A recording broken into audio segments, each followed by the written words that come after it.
Kowe putuku kok sik kowe aja ngawur-ngawur. Kena ngopo kowe meso ora percaya? Mergo aku wis ketemu karo mbahku. Lho, mbahmu sapa? Simbahku Raden Janaka malah ngandhake nek simbahku Raden Janaka ditundung karo Parikesit Ratu Anyar negara Ngastina. Nggonku mlayu-mlayu ki mengko ketemu karo Parikesit ing atase disengkake ngaluhur dimuktekake kok ora gelem ngayomi karo wong tuane. Malah mbah-mbahne ditundung mangriyen. Wah, pancen ya saniki niku trusak-trusuk ana pengkhianat. Kula aturi nggih, Den. Niki kengeyang, niki Raden Janaka nggih niki. Nek ana wong sing ngaku Raden Janaka niku ning ngajeng ngedu karo sampeyan. Wisantara, aku mbahmu Janaka. Nggih. Ora kowe iki sapa? Lho, kula niku Om.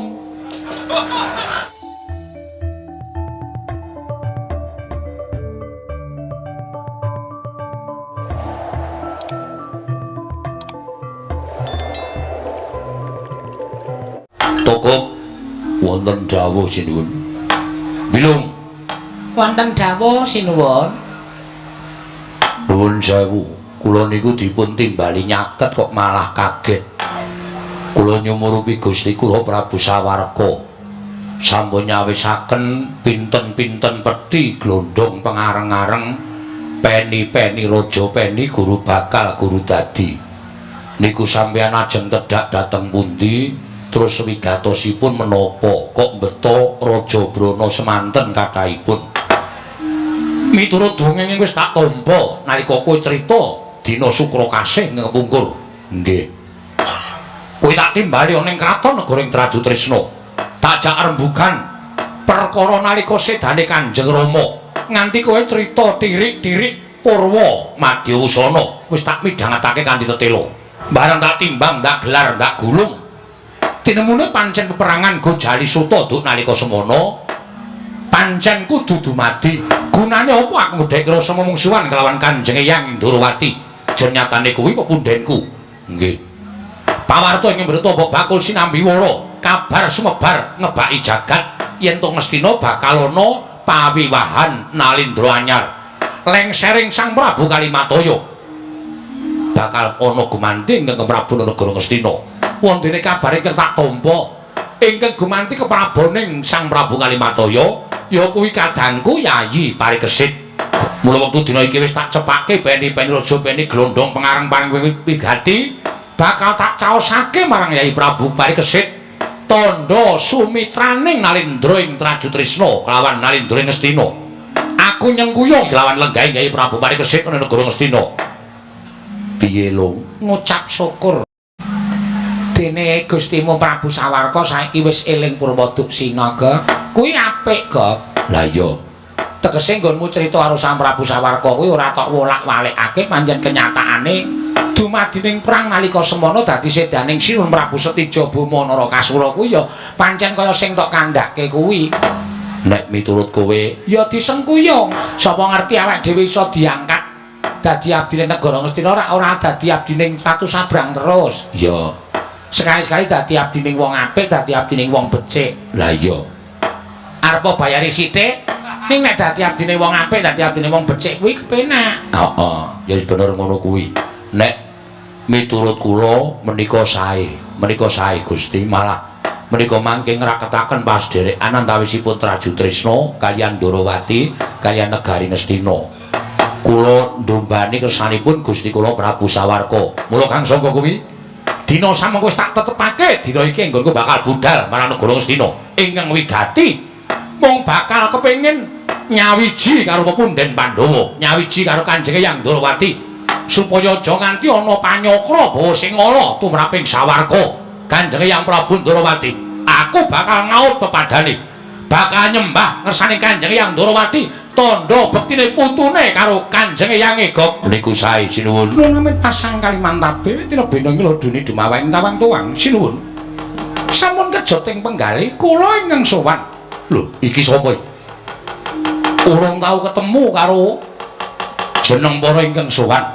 Lagi iki sak pejagung teka kowe munggah ana ing dhatri negara Traju Trisna tanpa tinimbalan dening Sang Prabu Sawarka. Kowe sapa? dipun tepangaken kula menika kawula negaring Trajutrisna mriki kemawon. Wonten ingkang sudi mestani dhateng kula pun kerti windu. Kerti windu. Inggih, mekaten. Ing ana mburimu menika anak kula pun Danyang Swela. Wonten ingkang wonten piyambak menika wayah kula pun Dursabala. Ana wigati apa sowan tanpa tinimbalan? Nyuwun mapunten. Kula namung badhe nyuwun mriksa Gusti kula Prabu Sawarka menika kula nyuwun mapunten benten kan adat ingkang sampun. Kula tingali saking pagelaran Jawi teka paduka nyawisaken Peni Raja Peni guru bakal guru dadi pinten-pinten pethi cacahipun. Kula nuwun sewu menika badhe tindak dhateng pundi? Gusti, ing atase kuwi ming drajating kawula negara Trajutrisna. Lah kok dadak kowe takon perkarane Nalendra Trajutrisna? Iki dudu perkaramu, niki perkarane Prabu Sawarka. Kula sampun sarujuk kaliyan anak kula Danyang Swela putu kula Dursabala. Menawi paduka badhe tedhak dhateng negari pundi, kula ingkang sagah mbetakaken pethi-pethi ingkang isinipun Raja Brana menika. Kinarya tandha bektinipun ing abdipun kerti windu dhateng paduka sinuwun Prabu Sawarka. Oh ngono. Inggih. Ngerti yo. Yen to sejatine aku bakal tedhak marang Praja Ngastina. Ngastina kuwi dudu nggone sapa-sapa, ning kuwi nggone leluhurku. Para Pandhawa luwih-luwih para Pandhawa ki caket karo Nalendra Ndrawati ya eyangku dhewe. Mula apa yen to aku sambung mewitran karo para pepundhenku negara Ngastina. Malah dina iki Ngastina bakal ana jumenengan ya kuwi adhiku si Parikesit. Mula kang saka kuwi aku nedya ngraketake pasduluran kelawan para pepundhenku Ngastina. Sarana aku ngaturake Peni Raja Peni guru bakal guru dadi. Pemanggihipun Sang Prabu Sawarka ngaten menika kula nuwun sewu menapa sampun leres. Lho Gusti, kowe aja ngawur gawar-ngawur. Kowe meng kawula kok wani ngluputke marang Sawarka. Nyuwun pangapunten, kula menika namung badhe ngleresaken barang ingkang bingkong. Namung badhe ngleresaken lampahan ingkang estunipun dipun damel-damel. Digawe-gawe piye? Menawi paduka menika badhe manunggalkan para Pandhawa langkung-langkung. Menawi paduka sinuwun menika badhe manunggal kaliyan ingkang Eyang Indrawati Prabu Kresna. Kula nuwun pamunten. Sami kemawon paduka menika masrahaken dhateng pejah gesang paduka piyambak. Menawa paduka mboten kemutan. Paduka menika putranipun sinten?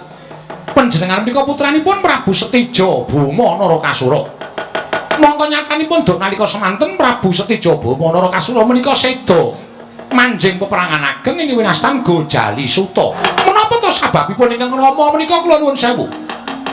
Pejah wonten ing Mabaratan, gugur wonten ing Rana Madyalaga. Krana anggenipun sanget tresnanipun kaliyan garwanipun inggih menika Dewi Haknyanawati. Mongko garwanipun Prabu Setija, Dewi Haknyanawati menika dipun gebang kadangipun piyambak inggih menika Raden Samba. Raden Samba menika sinten? Menika ingkang paman, menika putranipun Prabu Kresna. Menika kadangipun taruna Prabu Setija Boma Narakasura. Menapa mboten picak mripatipun ing atasipun mbakyunipun piyambak dipun gebang. Sasampunipun kadenangan kaliyan ingkang Rama, jaba nyatanipun ingkang Eyang Nalendra Ndrawati menika mboten kok ngrencangi utawi beneraken barang ingkang sampun leres. Nanging sing bener digawe luput, sing luput digawe bener. Buktinipun mboten ngrencangi ingkang putra Prabu Setija, nanging malah ndombani dhateng atmajanipun inggih menika Raden Samba. Menapa ngaten menika sampun dados tiyang sepuh. Wekasan murka ingkang Rama tumunten paripaksa wantun kaliyan ingkang Eyang inggih menika Prabu Kresna. Dados jalaran sedanipun ingkang Rama, mongko dipun pejahi dening ingkang Eyang piyambak. Gusti, kowe aja ngawur. Ngertimu saka ngendi? Kowe aja gawe urip-urip atining Sawarka.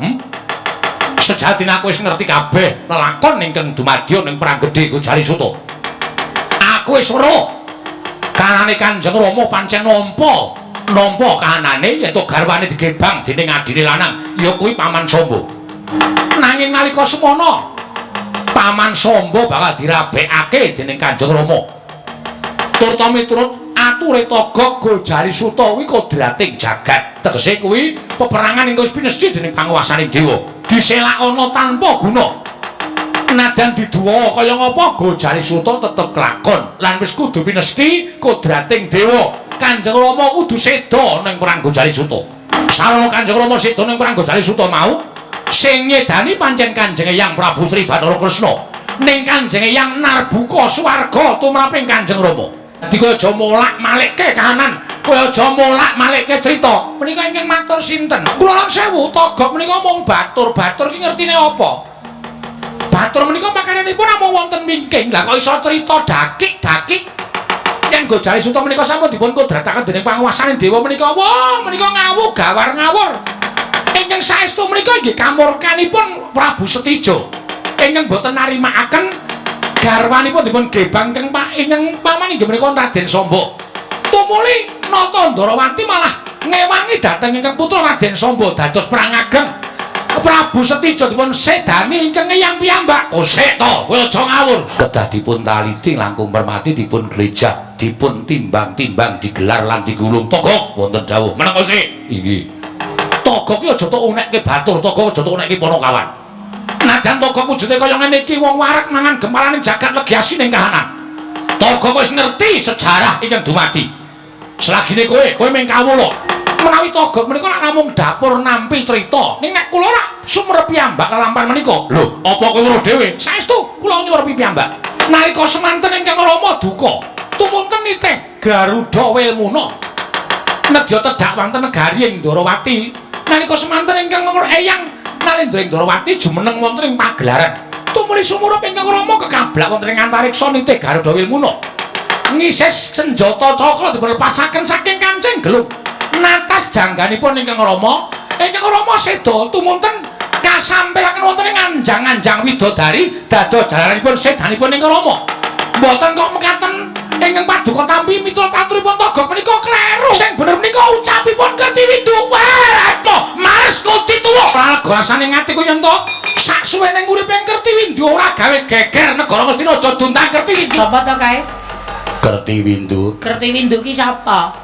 Kertiwindu ki anak Sengkuni. Wo, mula cangkeme elek. Kok mbok kaya ngono? Danyang Swela? Danyang Swela ki anak Asatama. Terus Dursabala sing mburi mau? Dursabala kuwi anak Dursala, kuwi putu Dursasana. Waduh, turas Kurawa kabeh. Heeh, batur ki pangembating catur.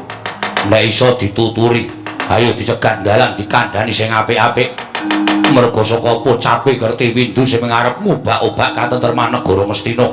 Saruna nabok nyilih tangan mengko malah geger kahanane. Ya to nek wong Ngastina ki padha paring pangapura karo Gustimu Prabu Sawarka. Nek nganti dipateni disusulke karo Prabu Setijo, kowe karaku kelangan juragan. Ayo, ora tutur-tutur karo Sawarka ya. Ayo minggir. Semingkir wis dadi niate atiku ngudi tuwuh lamar swara wirang sedane wong tuaku. Ora lega rasane nek ora nyidak-idak mestakaning Ratu Ndarawati. Sabar, sabar. Sabar, Bang. Sabar. Sabar ditata penggalihe. Ditata penggalihe ampun kesusu. Ora iso ditata. Wah, gugu karepe dhewe Togog kowe pancen menungsa murang tata. Mbok enggak-enggokke lakone. Mbok gawe bener. Mbok gawe apik Ratu Ndarawati jatine bosok gedhoane. Mangke riyin kula tak matur. Sampeyan niku nuwun sewu, Nalendra kok gampang doyong adeke niku pripun? Sing jeneng ratu kuwi kudu duweni jati diri. Nek duweni jati diri wekasan iso angendhaleni diri. Sampeyan tepung kalih Kertiwindu niku sinten? Kertiwindu lho, niku anak Sengkuni. Lho. Kula nuwun sewu, napa sing kula aturke niku bener. Ingkang Rama nika nuwun sewu, seda sampun dados kodratipun. Nalika semanten Nalendra Ndarawati sampun ngendika kaliyan Kang Raka Prabu Baladewa, Kaka Prabu menika sampun boten saged dipun selaki. Gojali Suta dumados perangipun bapa kaliyan anak lan menika sampun dados kodrat lan pinesti Setijo kedah pejah saking tangan kula. Mergi menawi boten ngaten badhe katutup lawanging swarganipun Setijo. Sinuwun Kresna niki mendika ngaten menika. Mboten kok sinuwun Kresna menika mbelani ingkang paman anggenipun gebang garwanipun Kang Rama mboten. Tenonten Prabu Kresna kok melindungi wong demenan niku mboten wonten. Ngaten. Mboten ajeng kelakon. Sinuwun Kresna menika titising Sang Hyang Bathara Wisnu, dewa sing tungkang nentremke jagat. Napa sing dumadi wonten ing jagat? Sinuwun Ndarawati ingkang eyang menika sampun presa. Ora kok sampun sinuwun Prabu Setijo kok kaya didhetake Kertiwindu niku mboten nyata sinuwun. Mula kula aturi sareh. Mergo nek mboten sareh niki sampeyan padha karo kula sebut iwak kecemplung ing wuwu sulung mlebu geni tangeh kelakone urip mesti bakal tekaning pati kowe kembe karo aku ngilani jajaning putra Prabu Tresna mboten kula niku mboten ngilani sapa-sapa ning kula niku apal karo wong Ngastina apal karo Pandhawa pun mang bayangke Pandhawa niku ming 5 cacahe perang Bratayuda mungsuh wong 100 Kurawa 100 cacahe mongko ratune Srayan Kurawa sing belani Kurawa pirang-pirang ewu Nalendra kabeh mati kabeh apa melih sampeyan niku ajeng malesmu dituwuh kalian sedane Kang Rama mungsuh Prabu Kresna durung ketemu Prabu Kresna ketemu Pandhawa ora coba napa mboten nyemelangi rameng maten wah apa-apa kanjur mati jeneng aku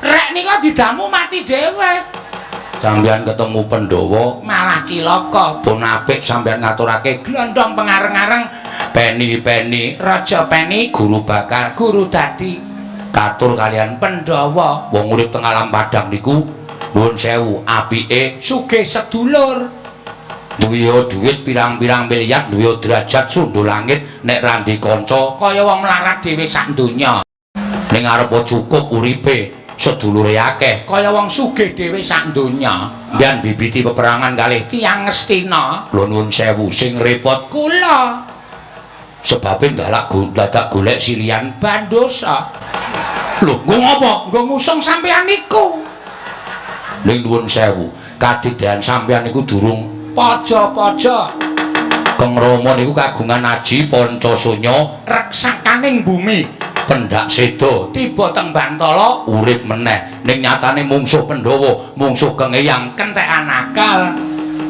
Kang Rama seda lagi duwe aji lembu sekilane glelenge Raja Majamak sampeyan niku lho monggo kula niku emoh nek duwe aji lembu sekilan kok emoh malah padura bojoku kok sebabe kayane kena ning isih sekilane lho niku lho kedahipun sampeyan kudu iso menggale ora sak penake dhewe nek sampeyan ndar aturipun Kertiwindu sampeyan didu karo wong tuwa sampeyan dhewe pun saniki mang penggalih kula arep matur kathah-kathah matur apa anane nek digugu ya mangga nek ora ya terserah aku kudu piye kok lah monggo mawon kula aturi menggalih nek ndaratur kula niku sampeyan kudune sabar nek sampeyan nuruti karo ati nggih monggo kok wonten dawuh apike ngene saene pripun aku tak ngamuk nang Ngastina lah kok malah diteruske lho niku wis ngaturke apik-apik kok terus fungsine napa sampeyan ngamuk lho tak takon nek pancen ana wong tuwa sing iso tutur-tutur karo aku nek pancen ana Nayaka Ngastina nek pancen ana Priyagung Ngastina sing iso ngandani karo Prabu Sawarga aku lagi percaya yen men ucapmu ucape Kertiwindu kuwi gawe goreh gawe bingung atiku jroning bingung luwih becik tak cobane wong Ngastina lah rak malah elek to lung tak coba dicoba ning dituku lho ora me dicoba-coba lecek ngoten kudune sampeyan wis meno ora sampeyan melu sapa ketok aku arep tok gawe geger negara Ngastina yen perlu tak tenani perkara iki yen ora ana wong tuwa ora ana wong greng sing nuturi karo Sawarga aku ora bakal percaya nek ana Priyagung negara Ngastina sing nuturi karo Sawarga bakal tak agem ngendikane nggih niku ucap sampeyan dhewe yo nggih monggo kula dherekake sini ana satra kanthek ngeyayet bringka sing ngulur geni tumpange kuping kiwa tangan rambute wis werna loro wis mabluk ireng campur putih sapa Nayaka Dwarawati satring garba Raden Setyaki dasar para nyata Kak sing mburi kae sapa ya Kak kaya Raden Antasena anake yae heeh oh lah kok padha bapakne kok beda karo anakmu bapakne cangkeme kaya torong kok anake baguse Raja Majamak sapa Nalendra Prabu Tresna Prabu Sawarga sing mburi sapa Raden Jayasena anak Bapa Antasena oh bener Anake Antasena. Heeh. Gleleng kaya bapakne. Ha sapa kuwi? Prabu Sawarka. Nuntun kirek loro.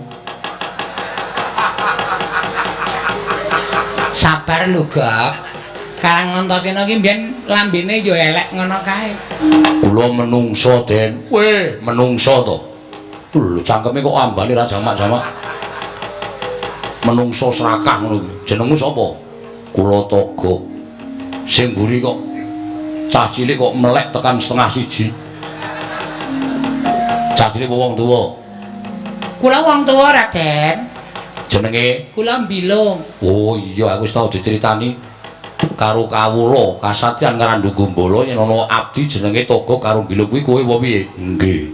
Setyaki ana barat. Ayo pikir, dalan iki arep tak gawe liwat. Kuwi gatine.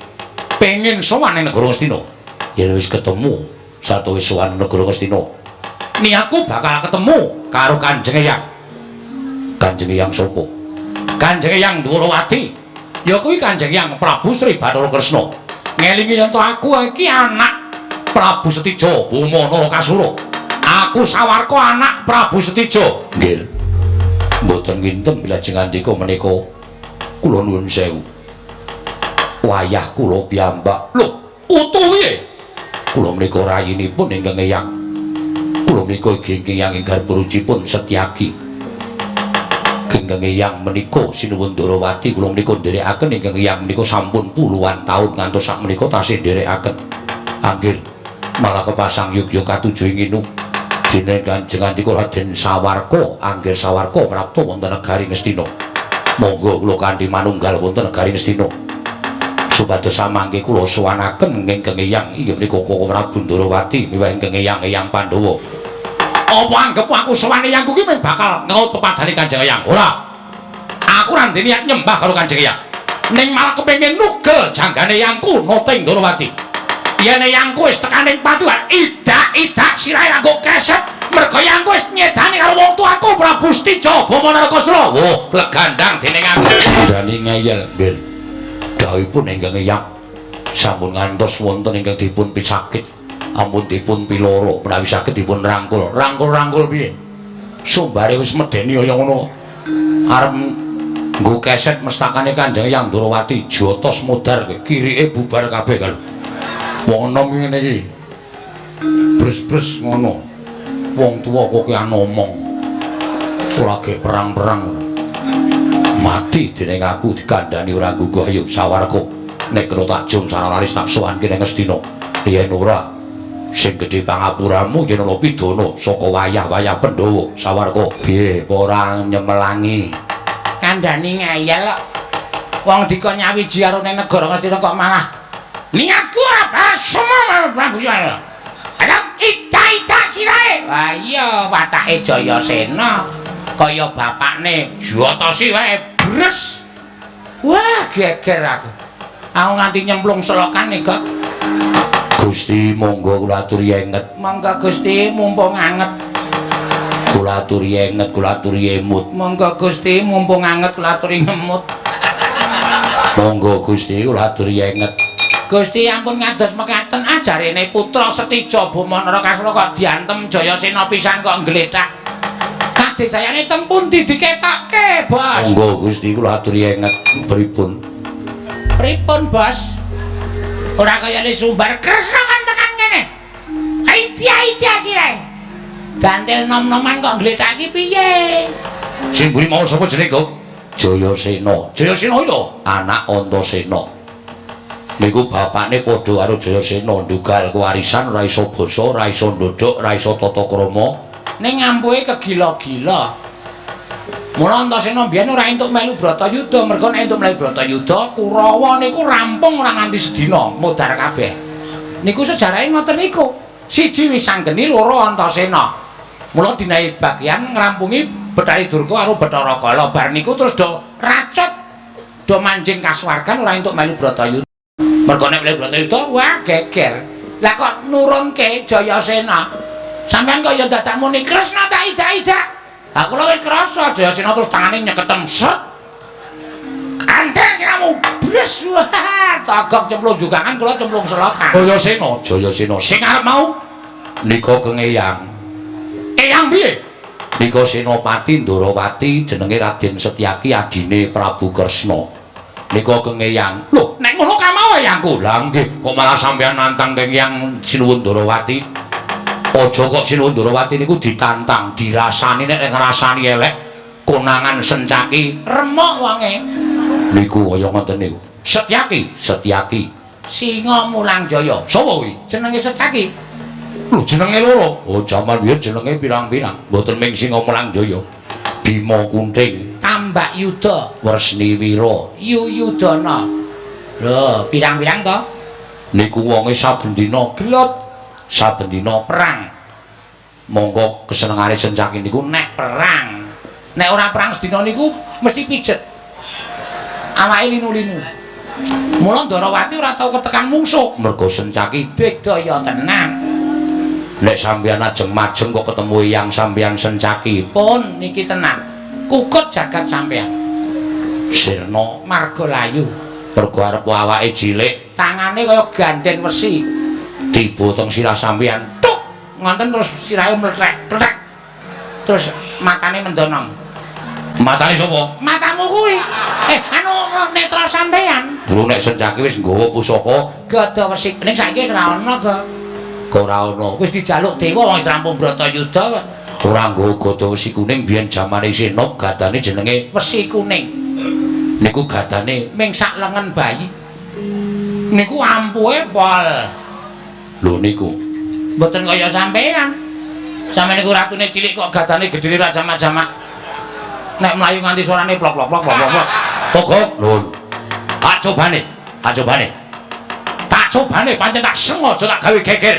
Engko yen ana piyai sepuh sing ngandani karo aku manut. Ning nek perkara iki mengko dadi rame tak dadek rame. Nggih, ngatos-atos.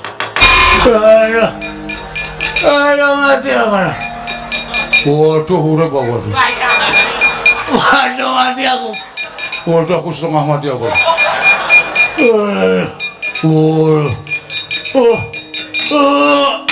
Jagat Dewa Bathara. Wah, jabang bayi. Kok nun. Kowe aku sak ngerti kedoamu. Ketok wis mesti menggak karo aku yen kowe bakal ngramah negara Ngastina. Ning jebul saiki ketok lorek ing atimu. Kowe janjane bolo karo aku, kowe manunggal karo aku ning atimu ning Ngastina, ya to? Atimu ning Ngastina. Monggo riyen. Sampeyan kok nyalahke kula dasare apa? Dasare ana nggon jembar kok kowe nibani karo aku, kowe ndem-deman karo aku, kowe dadi bane wong Astina. Wong tiba karo wong niba niku beda. Nek niba niku disengaja, nek tiba ora disengaja. Ora disengaja kok bener, ora disengaja kok bener. Lha niku wong tuwa lho. Sampeyan kok blak-blak mergane kowe lho. Wah. Edan wong Astina gotong royonge apik kok. Nggih.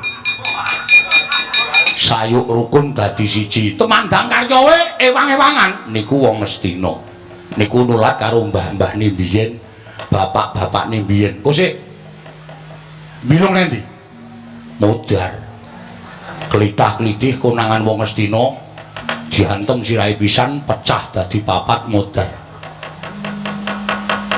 Tulung sawangan aku.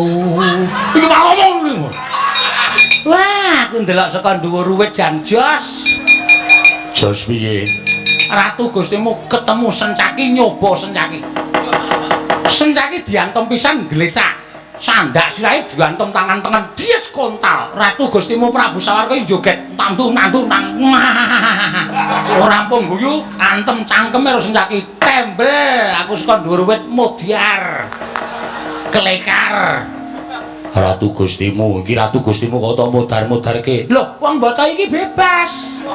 Bebas aku arep seneng karo sapa iki bebas aja diwengku kuwi hakku. Ayo, Ratu Gustimu endo set ngrangsang sirahe Sencaki.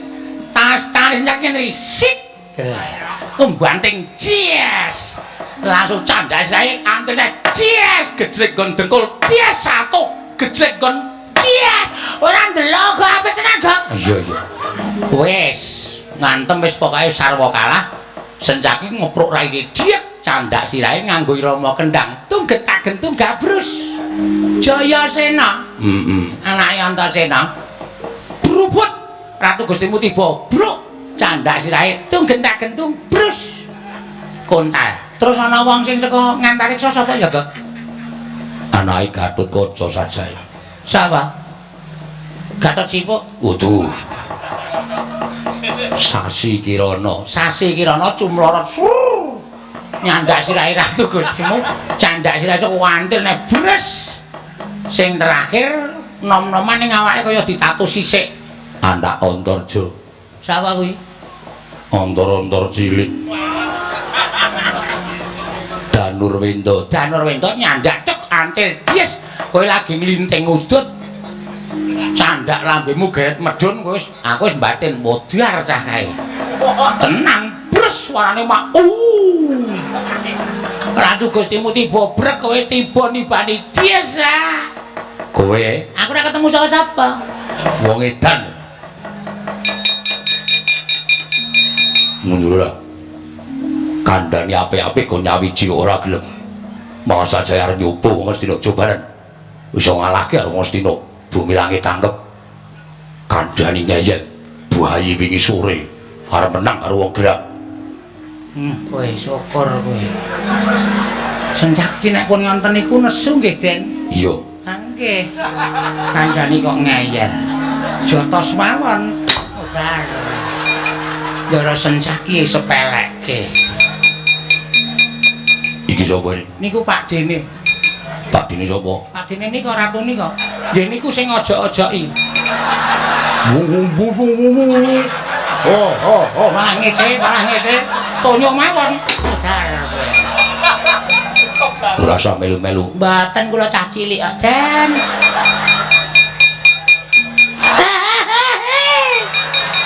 Tulung geleno watu mblekane watu bilung iki. Piye kalah kok arep ngembleki watu? Mula ta kula wis omong aja sok nyoba karo wong Astina, mbebayani. Ning sampean ngayal ya, Gek. Ha iya. Ning aku aja mbok katut-katutke tolong aku ora ngojo-ojoki kok. Ya sorry, engko sing bar iki ora. Iya. Kowe arep gawe geger Ngastina. Kowe lha iki rung tak ojo-ojoki kok wis nonyor sithik. Nggih niku Ndara. Ndara Jayasena. Lho kok ngerti aku? Nyamane kerep mlebu koran kok. Lho apa iya? Nggih, ayo satriya terkenal kaya. Oh ya syukur sok maca kowe. Maca. Kula fan e. Oh iya. Pun tonyo mawon. Kisah-kisah iki wong kaya mau ngaku wong. Wong. Sapa iki? Niku dukune nika. Kowe dukune to? Lho, malah gemermang ta. Tonyo mawon. Ora usah melu-melu. Mboten. Ngatos-atos nggih, Den. Iya. Wah, milung bungae kok milung bajenge. Sambreng gelap modar. Tenang. Duarataya kowe. Wus kowe saka dhuwur ki anak Gatotkaca. Raden Sasi Kirana. Nggih ta, Den? Iya. Nah, kenalan, Den? Iya. Kowe sapa? Beri Prima. Wah, artis suwe kuwi lho. Sawarga. Nggih. Bali ora. Pun kula kandhani mboten purun. Niku tenan.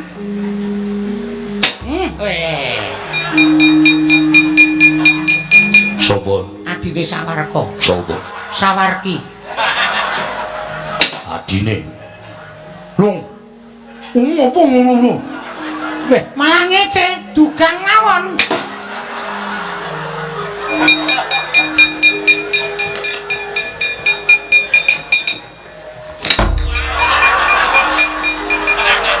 Iki ngapa iki? Ora ana apa-apa kok nendang. Apa anggapmu aku ora ngerti kowe balane iki kok. Seneng aja-aja karo dulur-dulurku ya ora. Sing adil.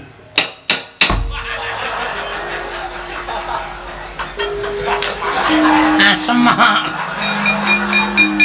Gek sirahe cilik diselacak karo Danurwenda, makluthuk ngono. Rasano kowe. Tak rasake dhewe, ora rasake dhewe. Edan bocah ngene ora jamak. Kok nun. Aku duwe pusaka. Pusaka napa? Siung pengapit. Siung iki tak watek. Sapa sing maju Ajokot? Nek sing maju Setyaki, Ajokot mari. Oh, lampuh ngono lho. Welaira. Sing maju Jayasena, Ajokot mari. sing maju Sasi Kirana, Ajokot mari. Edian. Sing maju Punden Ngestina Prabu Puntadewa, Ajokot mari. sing maju Danurwenda, Ajokot mari. Raden Werkudara, Ajokot mari. Raden Janaka, Ajokot mati. Minggat tibane pusaka kok. Ngatos-atos ini. Nek ngalem Setyaki entek amek ora golek. Nyarak Jokot pisan glecak ora ndek nyawa. Kuwi deloken kuwi. Aku sengit anggere pendak-pendak kowe iki mesti ngalem mungsuh ning ngendhake ruang. Saiki tontonan. Tontonan kuwi modar, menungsane modar. Tak Jokot mati. Iso. Gak aku. Ya, semua aku. Mau aku, yo. Yung Setyaki kok yo. Ming sak cokotan kok mati. Lung. Hah? Mrene yo. Ada apa? Setyaki mati. Wela. Noto ati piye? Kesel ta wis tuwa, leren sik etok-etok mati, nek napase wis balik meneh. Ratu iki apike tak kapakne, terus dukune iki apike tak kapakne. Wonge ngletak ora ambegan. Mboten ambegan iku wis biasa, Setyaki iso manjing jroning banyu suwene 3 dina tanpa kanggo mentas. Niku wis biasa. Mati, mboten mati ning nata ati. Mati. Urip. Kowe aja ngeyel. Aku sengit nek karo wong ngeyel. Kok nek kaya ngono ngerti omong ora samelu. Ono bali ono. Lho, wong kok nesu, wong di penemu dhewe-dhewe kok nesu. Niku urip. Mati. Totoan. Lho. Nantang totoan karo aku. Lek wani kok Nek mati piye? manut. Tak pecah siramu. Derek. Nek urip Manut. tak gajul. Iya. Dadi. Nek kok mati ki lakone apa? Kaya le anu gampang men melu Bratayuda we dicokot buta gedhe-gedhe ra mati kok mung dicokot siung sakmono kok mati. Mati ya, Lung. Urip ya, Gok. Suwene dadi atimu rung tau mbetot kowe, Gok. Ya mung kari ketrima apa ora uripe mbilung. Nek Setyaki mati pecah sirahku njebluk wetengku. Ning nek Setyaki urip nggajul juragan mbetot sedulur tuwa. Aku mung tekan semono to, Den. Satriya pengpengan kok mati ki cara ngendi? Ning ya mung kari gumantung bejo awake apa ora Ngopo kok cengesan kowe? Ana le. Ngopo kok? Mang noleh. Wah, Setyaki iso urip. Ana dewa welas. Ora minggat kene markane matimu. Mas, Ngopo? nglunas. Kene ta sak betotan. Ning makluk ngono terus wis. Padha kira loro apa? Kok tambah dawa. Wegah ora. Kene ta. Den, Ndara Setyaki niku Den, mang stop niku Den. Niku Den. Nah, matur suwun. Yo. Makasih. Yo. Tulung kon mlumah sisan. Mrumah ora mrumah lah antum sirahmu pecah dadi 3.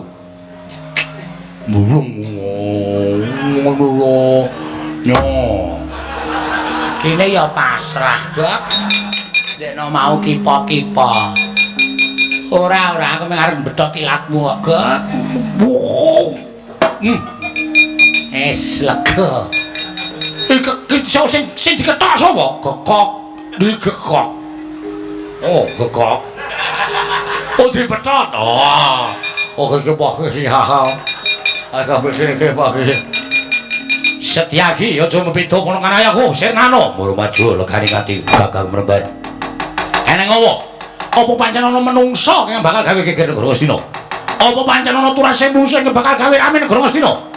Bagian dadosna ingkang wingat wayah paduka piyambak. Lho, putuku dhewe piye? Inggih menika putranipun Anggir Stijaba Manrakasura. Anggir Sawarka ingkang ngamuk punggung Suratang Taha Nirbaya Nirwikara. Kepengin nggendak Sikara utawi malesku dituwuh lara wirang sedanipun ingkang Rama. Ingkang dipun ancam inggih menika ingkang rayi Koko Prabu Sri Bathara Kresna. Iblis lanang panes maneh jajalanan ora ninggal watakaning sing grange. Sawarka, iki mbahmu nata. Iki sapa? Lek nomor ganti gobokmu. Kowe kudune nyembah karo aku. Aku Pandhita Cemara Sewu Begawan Suriganata. Tilas Nalindra Mantura Prabu Baladewa. Aku mbahmu. Aku eyangmu, aku kadange tuwa Yai Prabu Ndarawati. Ya mbahmu. Ayo, kowe manunggal ning Negara Westina. Kowe manunggal ning Negara Westina. Aja gawe geger. Kowe gawe tentrem. Aja nulat karo gerangamu. Aku gelem manunggal. Yen Ratu Ndarawati wis nyembah dramaning Sawarka, piye? Muni piye kowe? Muni piye kowe? Yen Nalindra Ndarawati nyembah dramaning Sawarka, piye? Kowe akon mbahmu menyembah dramamu. Menapa? Makna sastra Jenderal tekenan Jaya kaya yo. Saestu ngarep seketimburi. Kurang gaman bedati kurang sekti meguru. Kowe iso ngalahke yangmu ing Cemara Sewu sasari Sondara Langit. Kowe kok tekandani ora? Kowe kena dikandani ora? Inggih, inggih piye? Nek kena dikandani kowe tak culke. Nek ora tak kandani, gunane apa aku? Kudu ngopeni karo menungso sing wis ora ngerti kebak. Menungso sing ora iso dijak rukun. Menungso sing wis ora iso dijak tentrem ora iso dijak rukun wajib tak ilangke nyawane. Inggih, Kanjeng Hyang inggih. Nek kowe gelem tak kandhani kowe tak culke. Inggih, inggih. Gelem ora? Iye purun. Janji kowe tak culke mlayu aja tak oyak ngendi ora tak gretel nang nggono ndasmu kowe. Inggih. Inggih. Wis tak kene. Ayo kene. Lungguh sing apik. Sawarka wonten timbalan ya. Mesine kowe kudune ngerti. Inggih. Yen to eyangmu ing Ndarawati kuwi ngarep-arep sowanmu. Merga yen to eyangmu ingkang disiki sowan ana ing Trajutrisna sayekti ngilangke marang derajating eyangmu. Ngoten. Lah kok dadi kowe malah gawe geger iki sebabe? Nyatanipun wonten ingkang munjuk atur kaliyan ingkang wayahpun Sawarka. Bilih sedanipun Kanjeng Rama Sawarga menika panjenenganipun jarak dening Kanjeng Hyang Ndarawati. Krana Kanjeng Hyang Ndarawati menika mbelani dhateng Kanjeng inggih menika Paman Samba sik kuwi ngawu gawar ngawur. Kuwi kleru. Seksine Werkudara iki ya eyangmu Banjarjungut biyen papan kasatriyane Yodipati. Yo. Anane perang gedhe Gojali Suta ki panjenengan wis pinesti dening panguwasaning Dat Kamurwengdat. Merga perang gedhe iki pinirang dadi 12 cacahe. Ing kasembadan wis tekan angka 4 ing lagi wae rampung ya kuwi Bratayuda Jaya Binangun. Kuwi perang donya, ora bakal iso diselaki kinodrat dening panguwasaning Dat Kamurwengdat. Werkudara iki kelangan anak, kabeh mati nang Bratayuda. Inggih. Janaka eyangmu kelangan anak, mati nang Bratayuda. Inggih. Jroning Gojali Suta pancen pinesti bapakmu kudu manjing alam kasuwargan. Wonten ingkang iso nyuwargake bapakmu ya kuwi mengeyange dhewe. Nalika semana eyangmu Ndarawati paring dawuh kelawan eyangmu Mandura aku. Nalika semana aku isih dadi ratu ning Mandura. Aku ya kelangan wisata tekaning mati ana ing Gojali Suta. Inggih. Nanging aku ora getun, aku ora gelo. Merga pancen kuwi wis pinesti dening panguwasaning Gusti. Pancen kudu mengkono lelakone. Grebu bapakmu. Eyangmu Ndarawati nalika semana paring dawuh Koko Prabu sampun boten saged dipun selaki malih. Menika Gojali Suta dumados tumuli perang gegempuran antaraning Trajutrisna lan Ndarawati. Inggih. Nalika semana pancen eyangmu ora niat mateni karo bapakmu. Akeh sing padha crita murka wong atu Stijaba Manrakasura nitih Yai Wilmuna. Gegancang ana ing Dirgantara kekablak laku ning Wilmuna. Eyangmu Ndarawati nalika semana duka penggawe merga ora kok perkara bapakmu ngene wis moteng-moteng karo adine dhewe ya kuwi Samba ora. Nanging merga bapakmu wani karo pamanmu ing Madukara. Ngisi senjata cakra. Senjata cakra kena dayaning Kyai Pratanggapati ya srengenge kumlap nganti bawur paningale Wilmuna kleyang-kleyang kekalangan. Playune oleng nabrak senjata cakra dadilan patine Wilmuna karo bapakmu. Critane ngono kuwi. Mekaten Hyang ya. Wah, Sawarka. Aku sing dadi seksi yen nganti goroh ucape Baladewa eyangmu. Aja mung kowe sing bakal ora trima aku sing ora trima dugangane. Kowe iki ngopo kowe iki? Ora ono apa-apa kok melu dugangi. Kowe iki rumasaku saya tuwa kok gawe perkara terus karo aku. Waduh, Kanjeng Eyang. Mulai telu mekaten kula nyuwun ing samudra pangasami kliran ana kula manunggalkan para Pandhawa. Bagus, bagus kuwi sing tak karepake. Nadyan bapakmu ki pambegane kaya ngono nanging yen bisa kuwi aja niru karo pambegane bapakmu. Lho iki wis tak kena. Ayo, tak kanthi Manjeng Gustina. Monggo kula dherekaken ratu goblok. Dikandani saknyatane malah manunggal karo wong Mestina. Walah gagar wigar. Nggonku ngurup-urupi atining Prabu Sawarka. Danyang Swela wonten dawuh paman.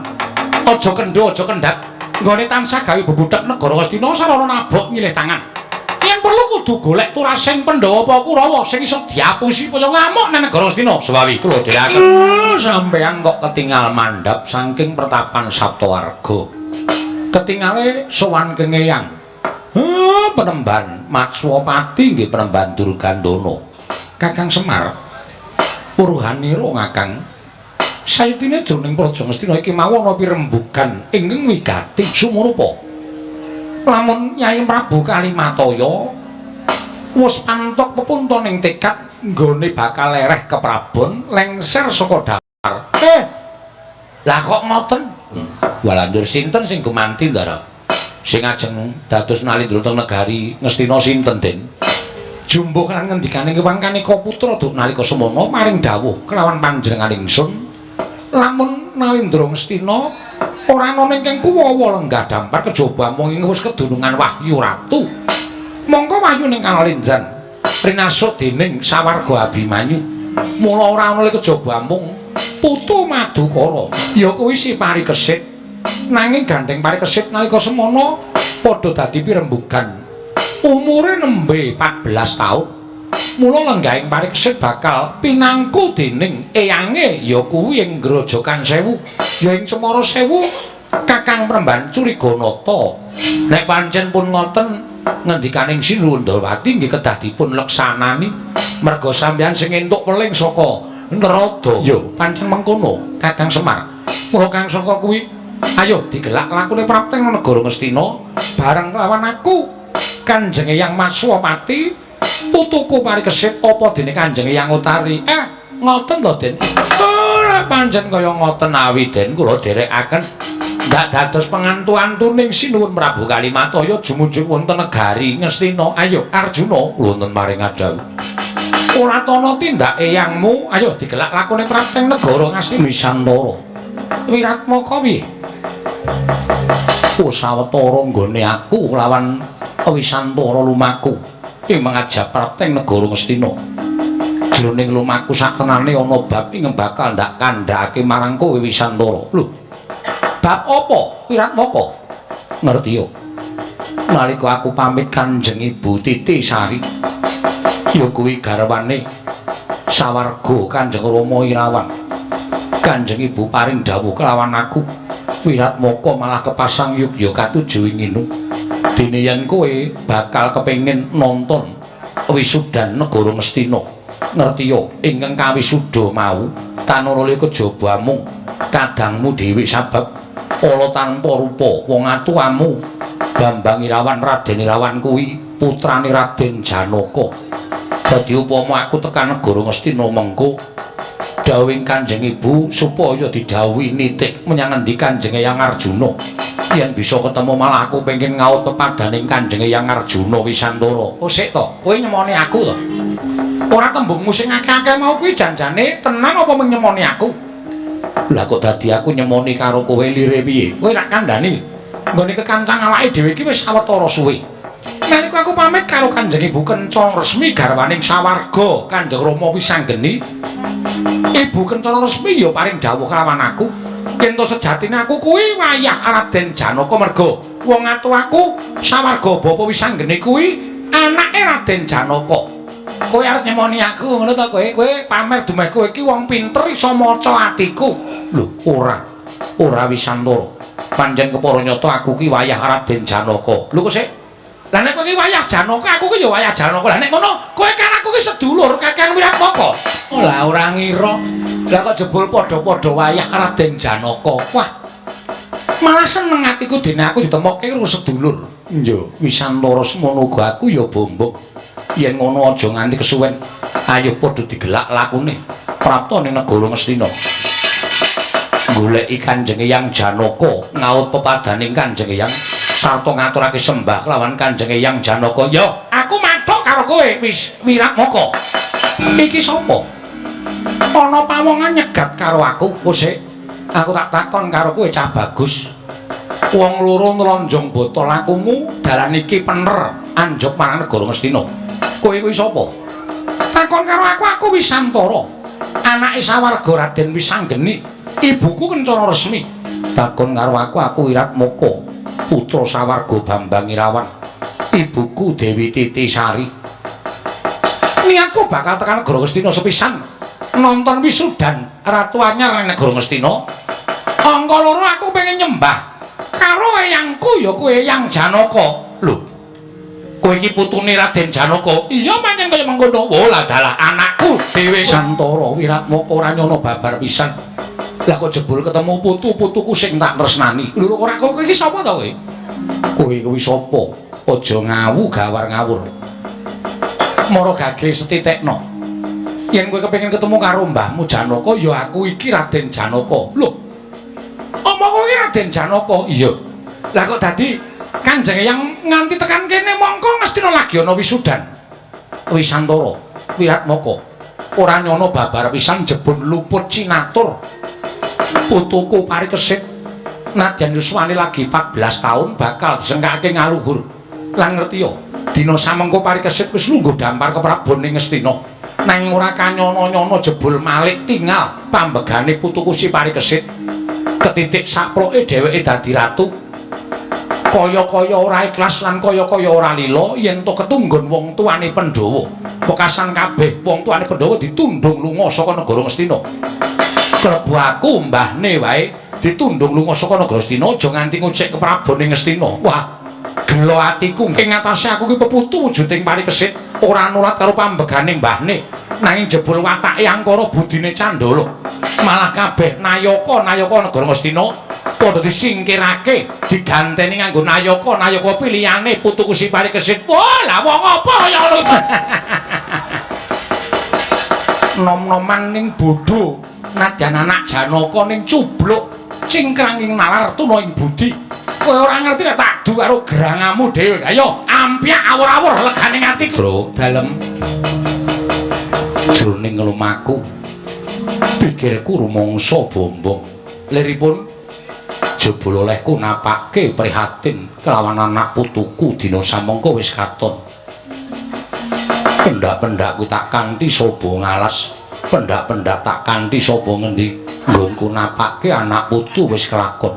Nadyan anakku sing tak tresnani Abimanyu kapuping rono Madyalaga, nanging arum mangambaras maning anakku. Luwih-luwih bareng Abimanyu duwe anak, ya kuwi si Parikesit. Ora kanyono-nyono jebul Parikesit ingkang tinuding minangka nyambung sejarahing para Pandhawa. Sing jeneng wong prihatin iku ora kok dienggo awake dhewe kok, Den. Mrucut kamuktene awake dhewe, muga-muga anak putune do mukti niku wong sakbenere wong prihatin niku wonten niku. Ora kok prihatin dienggo awake dhewe mboten.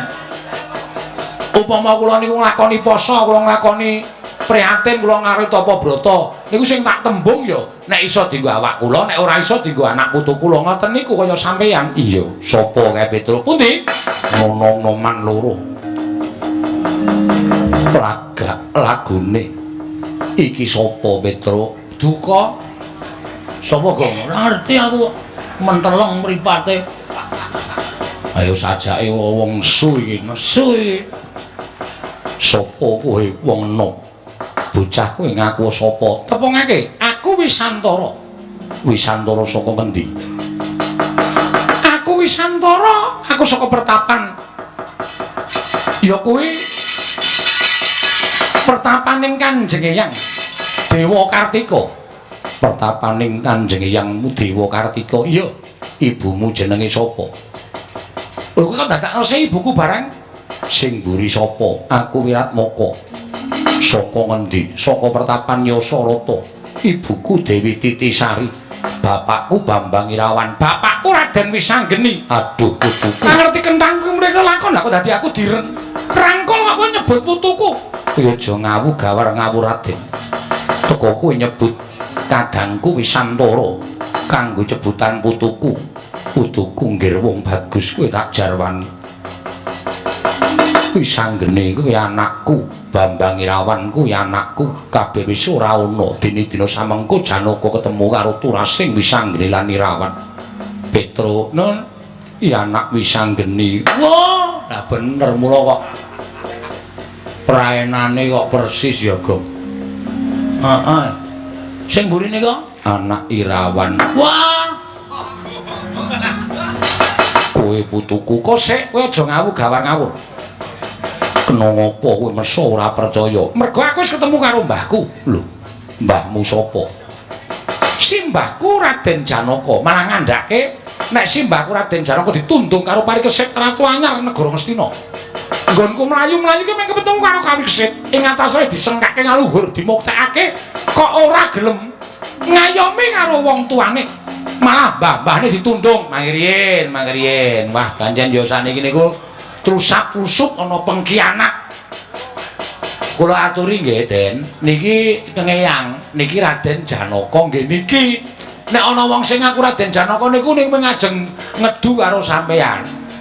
Wisantara, aku mbahmu Janaka. Nggih. Ora kowe iki sapa? Lho, kula niku Om.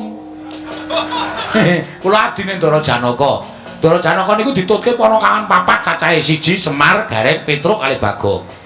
Nek ora ana Semar, Gareng, Petruk karo Bagong niku dudu Raden Janaka. Niku mong sing ngaku aku beteke men kepengin turase Ndara Janaka niku do ngamuk teng negara Ngastina. Mergo saniki niku bar Bratayuda. Turune Kurawa iso akeh, turune mungsuh isih pirang-pirang sing kepengin bebutek banyu bening negara Ngastina. Ngene ya, Mas. Kowe tak omongi kowe nek ngeyel kuwi engko mungsuhe Udu Janaka ning iki. Gurune Raden Janaka. Sapa kowe? Lem Swekeng. Ora ngawur Gong. Lha sing pemain bulu tangkis. Waduh. Kleru kowe. Kleru ora. Yen ngono apa bener? Kowe kuwi Simbah Arjuna. Yen pancen kurang percaya munggah ning kayangan, takono para dewa. Yen nganti aku ngapusi, aja lono uripku ning alam padang. Wah, adalah eyang sembahan Persis bapakne tenan ya. wah, adalah eyang sembahanku. Persis Ndara Wisanggeni. Seneng aku ya weruh Ndara Wisanggeni urip meneh ya, Gong. Ya ora. Wo. Mbok kompak to lemah. Tepra kompak kowe kira duplikatku to astelek. Duplikat apa? Ayo. Yen pancen wis padha ngakoni yen aku iki mbahmu. Wisantara. Apa, Mbah? Wiratmaka wonten dawuh Kanjeng Hyang. Ayo enggal budal ning negara Ngastina. Ngestreni sedulurmu lanang nggone dadi ratu ning negara Ngastina. Ayo, eyang tak derake. Monggo Hyang kula derekake. Oh, lah canom-nom do goblok. Ketoke kaya wis kepangan omongane ning Kertiwindu nanging bareng ketemu karo mbahne tenan, Wah. Wah, lah kok dadak ana Petruk ana Bagong. Mulai iso dibuktekke yen to mbahne Wisantara lan Wiratmaka ya kae.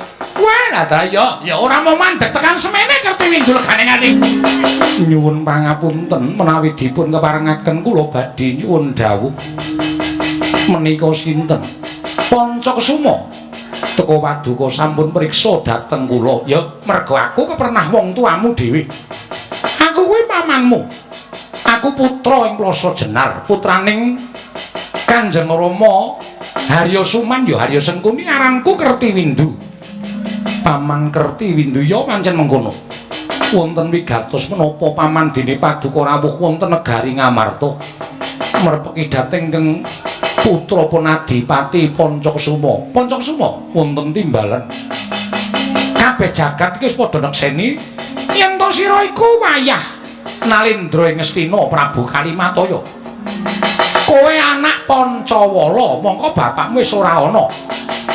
Tumuli diparingi negara Ngamarta ya negara Ngastina. Aglar Adipati Pancakesuma kasinggihan mekaten. takone mapan kene bakal benerke barang sing bengkong, jejeke barang sing wis mlengkung. Babakan perkawis menapa negara Ngastina? Negari Ngastina kados pundi? Lho, apa kowe ora krungu kabar? Mboten paman, lajeng keparingipun eyangmu Kalimataya lereh ke Prabu lengser saka negara. Tumuli rembuganing para Pandhawa ingkang dipilih dadi ratu ora kejaba mung Parikesit. Parikesit kuwi anake sapa? Parikesit kuwi anak Janaka. Mongko satemene ingkang nduweni hak kewajiban tumraping Ngastina kuwi dudu kok sapa-sapa nanging Pancakesuma. Merga kowe kuwi wayah Prabu Kalimataya. Ing satemene ngukup negara Ngastina kuwi Raden Pancawala ya bapakmu. Ning gandeng bapakmu wis ora ana ingkang kudu nampa ya putune lanang. Lah kok dadi Parikesit gedhang krangsila tumpang kendangan dengkul ene negara Ngastina. Apa anggepe Parikesit kuwi dumeh anak Janaka, dumeh ketitisan Wahyu Nalendra terus kepenak dadi ratu nglangkai wong tuwa-tuwa kaya Adipati Pancakesuma. Apa kaya ngono ki wangun? Coba pikiran. Perkara iki ora mung rampung dienggo ngelus dodo. Perkara iki ora mung rampung dienggo getuni marang lelakon. Ning Adipati Pancakesuma nek ora malang-malang kaya ndo mentang-mentang kaya gendhewa. Tangeh iso gawe elinging. Para pepundhenmu Pandhawa eyang-eyangmu ingkang saknyata Bancinde, Banciradan kalawan turune. Cetha yen turas Madukara di Bancinde. Nanging yen turasing sakliyane Madukara di Banciradan. Kaya ngono kuwi wong tuwa-tuwa sing ora adil.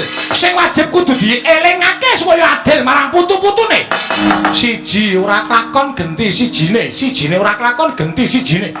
Sijine ora klakon genti sijine. Pokoke Kertiwindu ora bakal leren. Nek urung bubrah negara Ngastina ganean.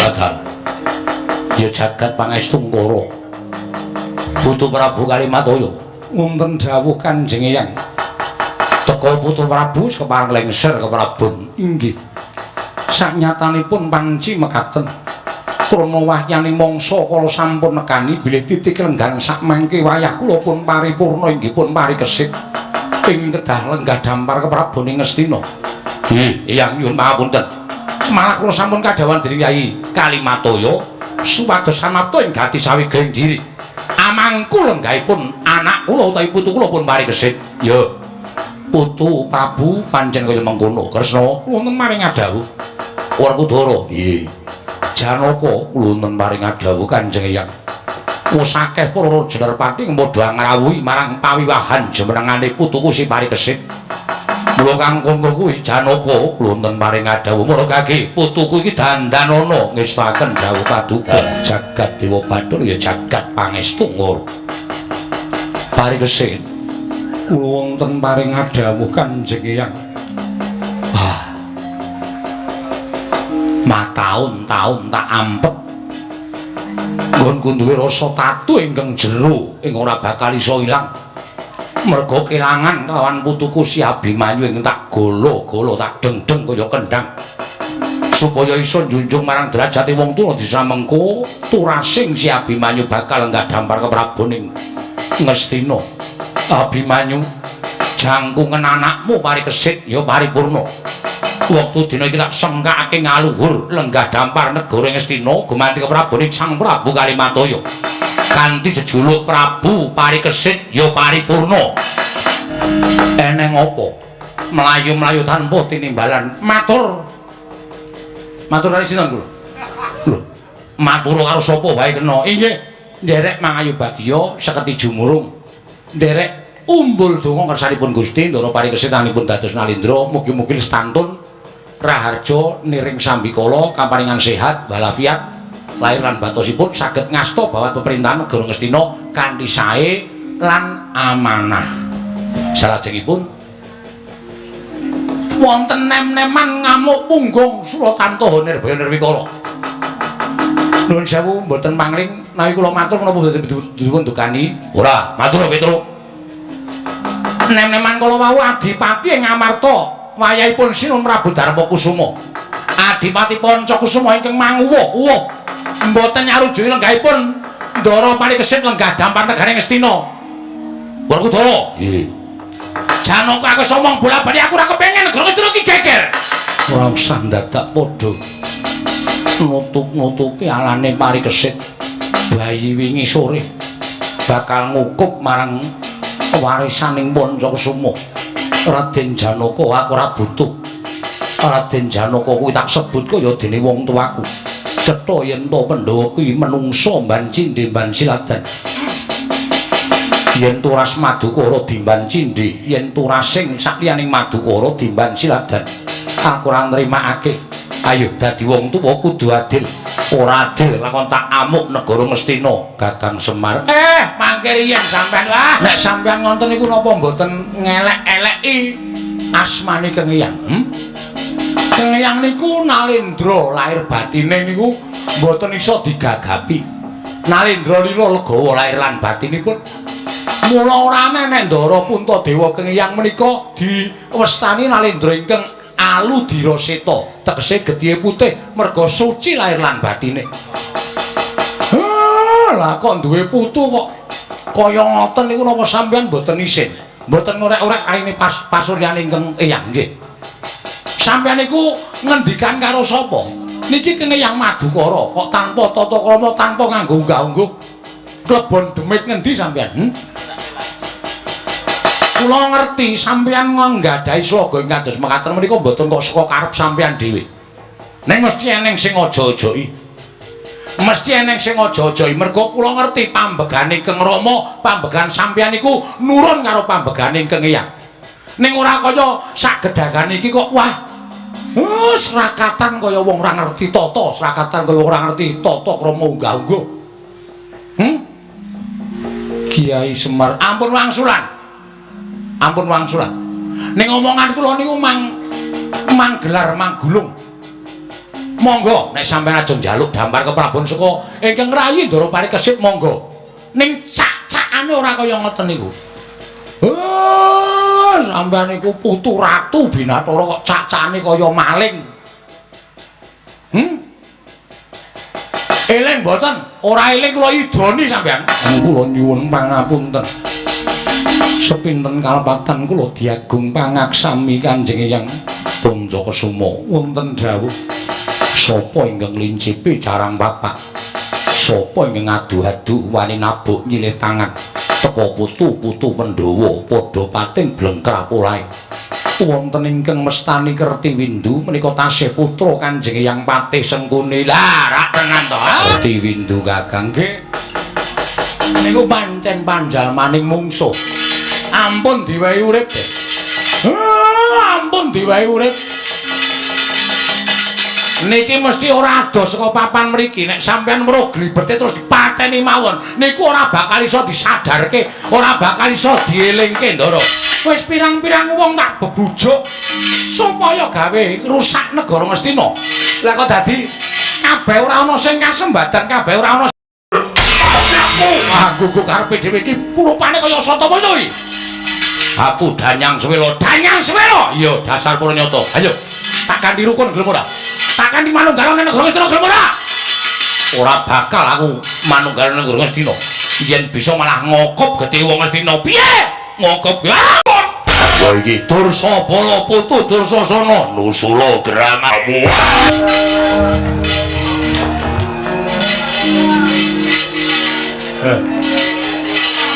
Mugi-mugi sedaya manggih wilujeng Ndara.